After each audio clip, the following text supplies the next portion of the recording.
উপনির্বাচন যেগুলো বাকি রয়েছে দুটো, সেগুলো আমরা আশা করতেছি যে পহেলা বৈশাখের আগেই করার, কারণ পহেলা বৈশাখে সব সাধারণত ঝড় বৃষ্টি হয়, এর আগে করার জন্য আমরা চেষ্টা করতেছি এবং আমরা আশা করি যে করব ইনশাল্লাহ।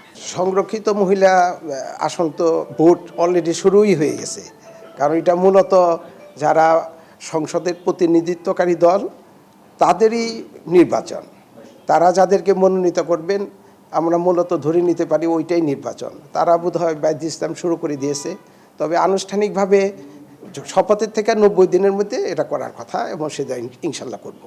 স্থানীয় সরকারের আমার জানা মতে যে অর্ডিন্যান্স করে যে মেয়র প্রার্থী যেটা পার্টি নমিনেটেড সেটা বাদ দেওয়া হয়েছে।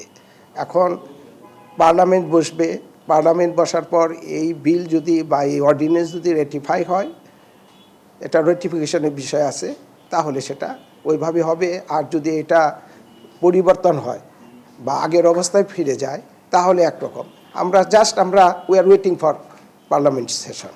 শুধু পার্লামেন্ট যখন বসবে এই আইনটাকে আমরা দেখব, যে আইন বর্তমানে অর্ডিন্যান্স করে